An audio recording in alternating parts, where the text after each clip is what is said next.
Hello and welcome to the F1 News Zone, the show we round up all the biggest stories in Formula 1 right now. We're currently in the Japanese Grand Prix weekend and there's been some wild things happening in Suzuka so far this weekend. This week, Yuki Tsunoda says the RB21 Formula 1 car isn't that difficult to handle. Grass fires have been plaguing the track in Japan. We explain why and why that shouldn't be a problem for the race tomorrow. And we also give you all of the highlights from qualifying in Suzuka this morning. If you're watching on YouTube, skip to the timestamps in the video to watch the story you're most interested in. So without further ado, let's dive in. So a lot has been made of that RB21. Red Bull Racing's current Formula 1 car is apparently incredibly difficult to drive and only Max Verstappen can do so. Although Yuki Tsunoda is now saying that apparently that Red Bull is the right fit for him. That apparently it's not that difficult to drive. And I really hope this is the case, because if it's not, and he said this publicly as well, Tsunoda is going to be in deep trouble very quickly.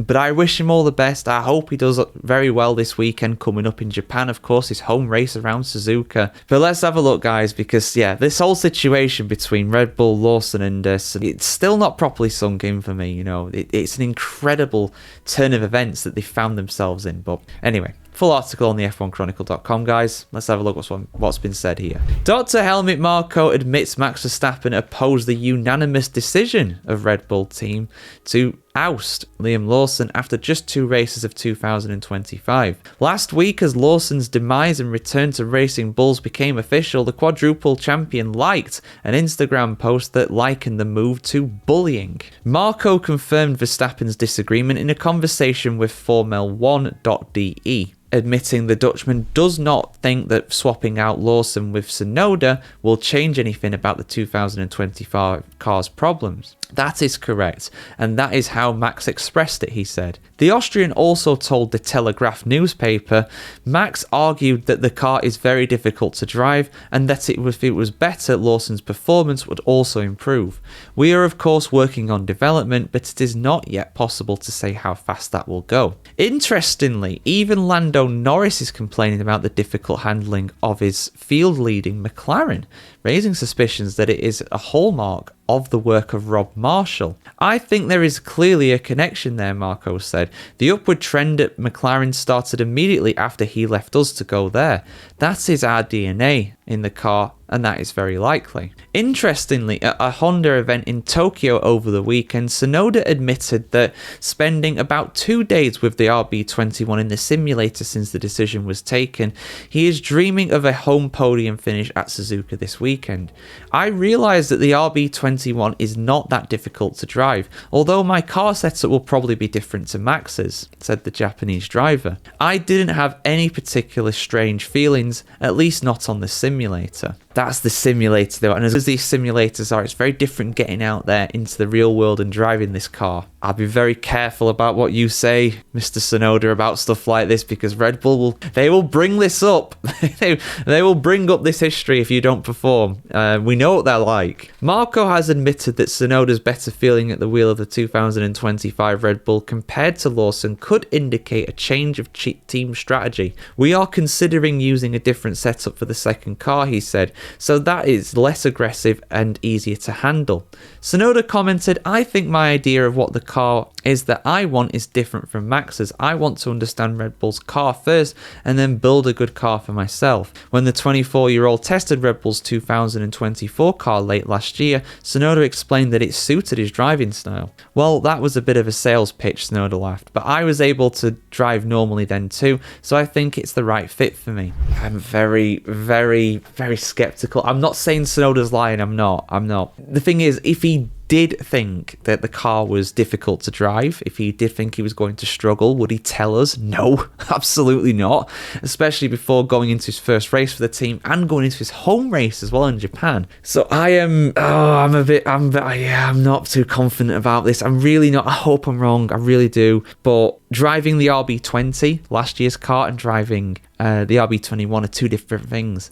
Clearly, Red Bull thought that Lawson was good enough. Oh, sorry, I think Lawson is good enough. That's the wrong turn of phrase there. Thought that Lawson would suit the car, that it would be good enough for him. Clearly, they thought that based on information they had last year when he was testing the car and when he's holding his simulator work. And I think he did the young drivers test for them as well. I can't remember now. But you know, honestly, it's worrying. It's worrying. I really hope he does well, Tsunoda, but I haven't seen anything yet to convince me that it's going to be different between Lawson and Tsunoda. I could be wrong. I hope I am, but I'm worried for Yuki. I really am. But where did Red Bull turn next? Well, I literally did a video just before this going over how George Russell might end up at Red Bull soon. Unbelievably. So yeah, check that out if you haven't already. That'll be out after this one, I think, so don't check it out, actually. Unless you're on Microsoft, it'll be out at the same time. But yeah, interesting stuff for sure. I really hope that what Yuki's saying is accurate. I'm not saying he's lying, but I just think that he's not got a complete picture yet. He's not driven that car out on track yet. We'll see how he gets on. So how do you think he gets on, guys? I know quite a few think that, you know, Tsunoda's going to do well at that car. And I hope he does. I really hope he does. But your thoughts in the comments. So we heard a lot about Ferrari rushing a new floor for the next round at the Japanese Grand Prix. But it's now emerged that this hasn't happened. There's no new floor this weekend for Charles Leclerc nor Sir Lewis Hamilton in the car. So let's have a look at what's been said here, guys. The head honcho himself, Frederic Vasseur, has explained the absence of a new floor. The very thing that definitely got Hamilton disqualified at the Chinese Grand Prix and maybe indirectly led to Charles Leclerc being disqualified as well. But definitely one of those two. Let's have a look on the F1chronicle.com for the full story as always. Frederic Vasseur has explained why a new floor for Ferrari's 2025 car is not already up and running at Suzuka. After the Melbourne-Shanghai double-header, a flaw with the existing floor, making it overly sensitive to ride height, costing valuable downforce, was identified. Initial reports suggested a fix has been made and would be in Japan, but the latest confirmed news is that it will in fact only debut next weekend in Bahrain. In the age of budget caps, you don't bring major upgrades like front wings or underbodies to Suzuka, team boss Fred Vasseur explains. But you said you were going to bring one. I'm sure I brought you a video earlier this week saying they were going to do. They've changed the tune. Not only would that be too expensive in terms of transport, but you would also have to build too many kits because you can easily lose parts in accidents at Suzuka. However, despite the shock post-race Chinese Grand Prix double disqualification and the fact that Lewis Hamilton and Charles Leclerc are only P9 and P10 in the standings, Vasseur insists there is no panic. We're not as good as McLaren, said the Frenchman. You don't say. But the gap isn't as big as it appears from the outside. Championship leader Lando Norris is also not writing off the Maranello-based team. Fred Vasseur said Ferrari can compete with us and should be at the front much more often, the McLaren driver said at Suzuka. I mean, they beat us in the sprint in China and they qualified ahead of us, so I guess that shows just how far ahead we are, Norris said with obvious irony. Some have even suggested Hamilton is so downbeat about the early situation at Ferrari that he may already be losing faith in the fabled team. I don't know about that. I think it's a bit early for that, to be honest. Someone sent me something about whether I lose confidence in the team or not, but that's complete rubbish, said the former Mercedes driver. Fair enough. I have absolutely 100% confidence in this team. There was a huge hype at the beginning of the year, but I don't know if anyone expected us to win from the first race. Nigel Mansell did. He said he expected it. He said it very publicly. I was half expecting them to be up there, but yeah, proven wrong yet again. I know nothing about Formula One. That's been proven on many occasions, but it's very unpredictable too. And to also win a championship in the first year, that was certainly not my expectation, Hamilton added. I knew I was entering a new culture and a new team. That takes time. So the big 1 billion lira question there. Yes, I know Italy uses the euro now, but I'm going to go with the lira. We're going old school here. The 1 trillion lira question is, when is the new floor coming? Are they going to bring it to Bahrain in the next round? Or are they going to bring it to Saudi? Or are they going to wait till they go back to Europe? Do we go to Imola after those 2 rounds? I think we do. I mean, that's the thing they don't answer there. I mean, I know what he's saying. I know what he's saying, Vasseur, but they did say Ferrari, or that was very much rumoured that they were going to be bringing a floor for Japan. So, you know, there's no smoke without fire in Formula One. They've obviously not got themselves in a position to bring the new floor. So the old floor is in place for Japan. And I'm recording this after free practice 1 and free practice 2. I will probably No, I won't actually, because this video is probably going to go out after the Japanese Grand Prix, potentially. We're that busy on YouTube at the moment. But this will kind of be like a why Ferrari didn't bring a new floor to Suzuka after maybe they don't do particularly well, because I'm recording this after free practice before qualifying. They didn't have a great day. I mean, they weren't terrible, but they weren't great either. I mean, it's free practice. You can't read too much into it. But yeah, I know what he's saying, but when's the new floor coming then?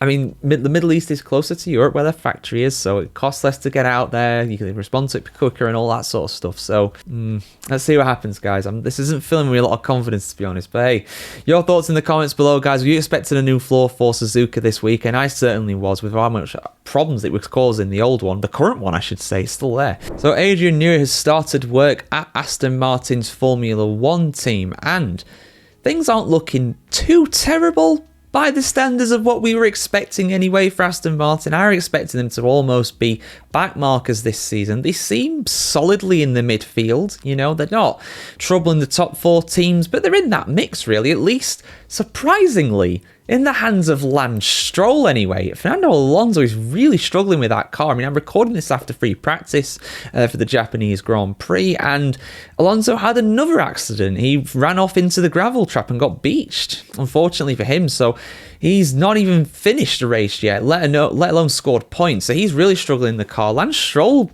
seems to be doing okay, I guess. But anyway, the kind of rumours around Newey was that, you know, he's not really going to work much on a 2025 car, but there is some promise in that car. I think there is some potential in it, to be honest. They definitely are performing better than what they were at the end of last season, really. You know, they're around 5th, 6th fastest, really. You know, not too far off, really. But according to Fernando Alonso, Adrian Newey has no big ideas yet for their car. Let's have a look at this full article on the F1Chronicle.com as always, guys. Let's have a look at the full story behind this. Adrian Newey has no big ideas about how to add pace to Aston Martin's current car. That's the admission of Fernando Alonso exactly 1 month after the renowned Formula 1 designer genius started work at the Silverstone-based team. The team has made no secret of the fact that Newey is working on the all-new 2026 car project, while leaving the door open for former Red Bull designer to contribute to the development of this year's machine. But Aston Martin is just 7th in the constructors' standings at present, while 2-time world champion Fernando Alonso is yet to even score a single point or finish a race. I think he's more focused on a 2026 car, Alonso told Spanish journalists when asked if Newey was helping to improve the current situation. I'm sure he's following the races and in the meetings in the factory, but because obviously you can't be completely disconnected from this year's car, I'm sure he's having conversation from time to time to try and improve this one. But I'm not aware of any big ideas from Adrian for the 2025 car so far, he added in Suzuka. Alonso seems content with the transitional season, with hopes high that Newey will pull off his usual trick of mastering the new regulations from the very start. It's normal in F1, he said. Whenever there's a major regulation change, the previous season is a bit on hold for a lot of teams.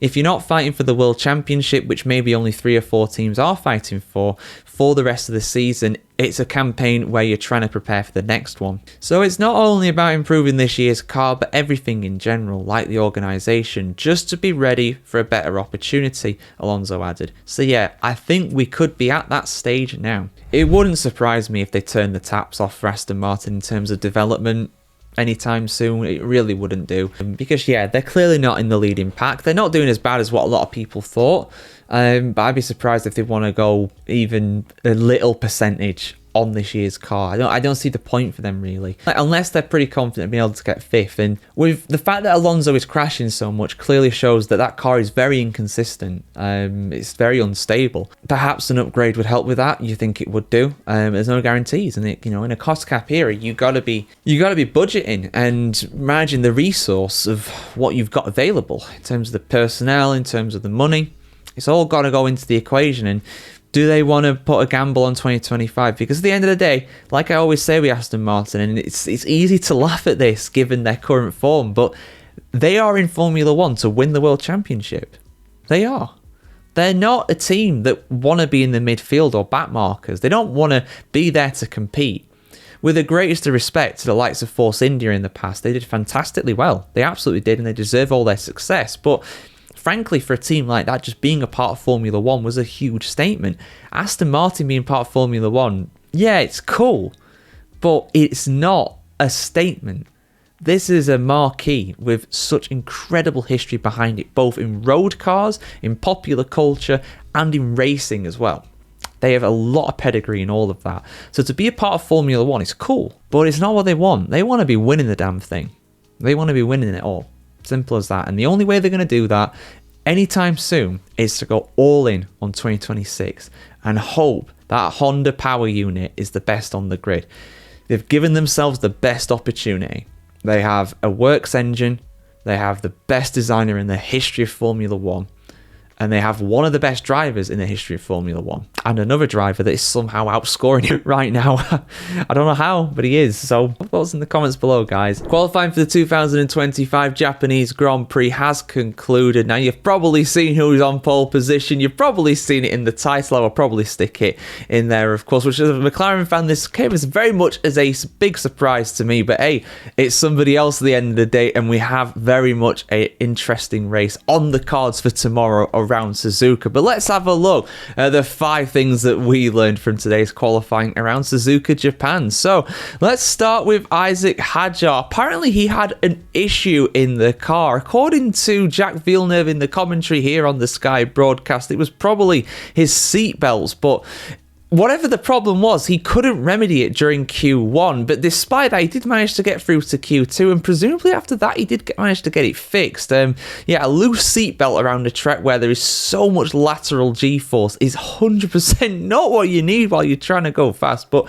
go fast he did. Of course, he did get through to Q2, and eventually into Q3 as well. Top 10 start for the Racing Bull. They very much converted their pace from practice into qualifying, at least in the hands of Isaac Hadjar, but it was not quite as rosy for the second Red Bull driver, although I would say a marked improvement from Yuki Tsunoda over what Liam Lawson managed in that car. He did look pretty much neck and neck through most of practice and also through Q1 as well with Max Verstappen, but he of course didn't make it through to Q3. He just couldn't get a lap together in Q2. A bit of a scruffy effort from him. He ended up lining up in P15 as a result. Interestingly, one place behind Liam Lawson, who, to be fair, I mean, we all saw this coming in terms of Lawson doing better than what he did in the Red Bull, in the Racing Bull. But yeah, being behind both of the Racing Bulls is not a great look for Yuki, but it's his first race. Red Bull, give him time. Give him time. I'm sure he will do better. And he does seem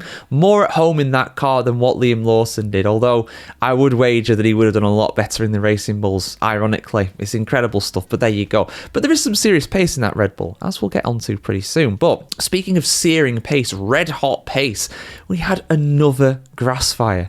Another grass fire. This time in Q2.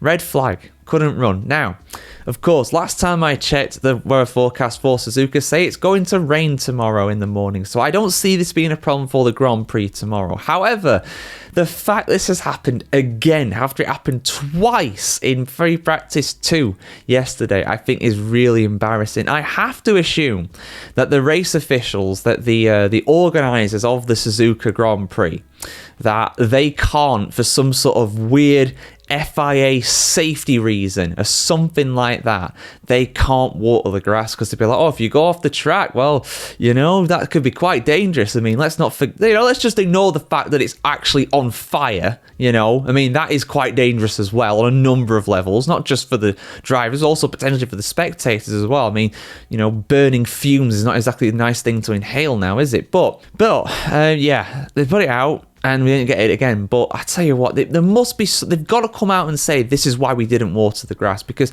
in my expert opinion in this regard, watering grass should probably solve that issue, but evidently the FIA did not want to do that. So let's have a look at what their excuse is for this one, because they better have a good one, and they better not hide from it in the reports as well like they tried to yesterday. They better be honest about it this time. But yeah, steering hot pace as well from Ollie Behrman. Behrman, what a performance by him. Now, of course, both Haas cars managed to get into the points last time out in China, but in qualifying they weren't that great. However, Behrman this time around, wow, what a performance by him, getting into Q3 in that Haas Haas is no mean feat, particularly around a very technical track like Suzuka, where I think Haas have really even struggled to score points here in the past. They've not had many good finishes in Japan, I don't think. So this is a really impressive drive from him to do that. P10 in the end for him, a top 10 start, and as things stand, more points. So we'll see how he goes tomorrow. But yeah, McLaren, they did look like the fastest team through most of practice, most of qualifying, and 2 or 3 attempts to the rest of the field was looking comfortable. Piastri, Norris, it was only a question of who out of those 2 McLarens was going to stand on pole position, and the answer to that is neither. It was Max Verstappen, unbelievably, 4th pole position in a row around Japan, and he's going for his 4th victory in a row around this circuit as well, which would be an all-time record. He would beat Michael Schumacher's streak of 3 in a row between the year 2000 and 2002. Unbelievable stuff. Fantastic for Verstappen. He really did show his quality today. He didn't show his hand at any point until the last lap of Q3, and that takes some cojones, some serious cojones right there. So fair play to the guy. He did a fantastic job today, and yeah, I'll be fascinated to see if he can hold it through the race. I mean, having good pace over 1 lap is one thing, but having it over 53 laps for the Japanese Grand Prix tomorrow is another one. And of course, McLaren, if you're thinking tactically, they can split their strategy because Piastri and Norris are both in P2 and P3. So it is going to be a fascinating race tomorrow. I thought, honestly, it would be a McLaren domination, to be honest, but clearly that is not going to be the case. Red Bull very much do have a chance in this one, so really well done by them. And of course, Max Verstappen as well, showing that when you get the setup of that car right, it's got some serious pace, but it's just getting the right driver in the right window to do it. That's the tough thing. So those are the things we learned from the Japanese Grand Prix, guys. Hope you have a fantastic day today. Have a great Saturday, and let's hope for a great Sunday morning race as well tomorrow. See you soon for much more content like this on the channel. Have a great weekend now. If you're not already, check out my interview with Mario Andretti. It went live yesterday on YouTube and the other platforms as well. Would really appreciate the support on that one as always. And so who says that Friday practice is boring in Formula 1? We had 4 red flags in free practice 2 alone, and 2 of these are going to be the subject of this video. I'm of course referring to the grass fires that caused 2 red flags at the end of free practice 2 for the 2025 Japanese Grand Prix. Now, this isn't the first time that we've seen grass fires in Formula 1 by the side of circuits, but to see 2 in quick succession here is odd to say the very least. Now, for those that weren't watching live or haven't caught the highlights, I don't know if they're going to put that in the highlights as I record this. I don't think the highlights are out yet for free practice 2, but I've done my review. If you want to check that out, of course, I do appreciate it. I will put it at the end of the video. But yeah, we had 2 grass fires basically, and a lot of people are wondering, how did this happen? What happened here? Why is the grass caught on fire on 2 occasions? Well, put simply, if you look at the circuit in Japan, it looks very dry. The grass looks rather dry. It looks it's not quite as green and lush as what you would probably expect normally this time of year in Japan. It does seem like they've gone through a bit of a dry spell recently, or at least that part of Japan has. So because of that, with the grass being dry, anybody that lives in somewhere that's used to forest fires, somewhere like California or something like that, will tell you that it doesn't take much at all to set a huge fire off. Now, what is the catalyst for this? What is the spark for this? Well, literally, it is the sparks from the Formula 1 cars that have most likely caused this. Now, the 2 grass fires, I believe, looking at the footage that I saw, I think one was by the spoon curve and one was by the Degners, perhaps. I'm not 100% sure. It doesn't really go into detail about it on the official report. I was just watching on the telly, and it was kind of hard to see from the camera angles of the helicopter they were showing you where it was on the track. But if it was around those parts of the circuit, it would make sense, because the sparks fly up from Formula 1 cars when they're going through massive loads. Now, of course, we know that you want to run your Formula 1 car as low as possible to the ground to be as quick as possible. Just ask Ferrari, who ran their car too low in the Chinese Grand Prix and ended up getting Sir Lewis Hamilton disqualified as a result. That shows you how on the edge they are with these things. So particularly through high-speed corners, which of course the spoon curve is, which of course the first Degner absolutely is a rapid corner, you will see cars very much spraying sparks as they skid along the floor of the actual circuit on the actual tarmac itself. You'll get sparks being thrown up. Now, most of the time these sparks, they either dissipate in the air or they just sort of hang around and then just put themselves out on the floor. But unfortunately, in this case, they have made their way to the grass on 2 occasions and sparked small fires. Now, thankfully, the marshals acted very quickly. They got these fires out with fire extinguishers, but It's absolutely bizarre to see this happening on 2 occasions, and to be honest, I'd be a bit worried if I were the Japanese Grand Prix officials, because if you look at the weather forecast, tomorrow is pretty much meant to be the exact same weather. And something else to keep in mind as well is that this is in, I believe it's Mie prefecture in Japan, which is right by the sea, and it's very windy. Again, these windy conditions very much contributing to fires starting. It allows the sparks to be spread further afield, so they're less likely to land on the actual tarmac and just go out. They're more likely to go into the grass, and the increased amount of air, the extra oxygen that is being put onto the actual grass, that will also make it easier for the fire to start. Forest fires, for example, they very much do go with the wind. Wind is the start of that, and wind does keep them going. So that's something to bear in mind too. But yeah, the weather is meant to be exactly the same tomorrow, same temperature, meant to be dry. So I honestly think that they need to do something about this while the cars aren't running. I would genuinely consider watering the grass, particularly in those areas where it is more likely to see sparks, the faster parts of the track.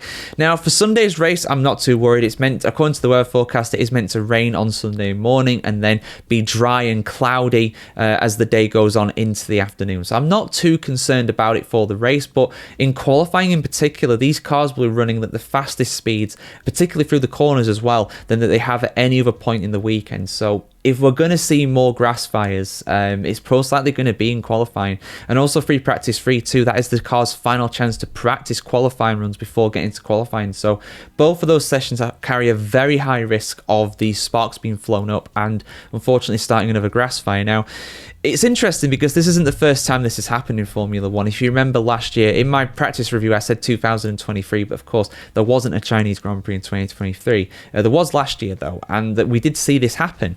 Now, I don't think they ever got to the bottom of what caused this. We did see a small grass fire at the Chinese Grand Prix. I believe it was like in sprint qualifying or qualifying, one of the two. But we did see a small fire on the grass because of this. Now, there were some theories behind this. It wasn't just that the fact that the grass was very dry, but there were theories that basically the Chinese officials sprayed the grass with some sort of chemicals that made it look more green.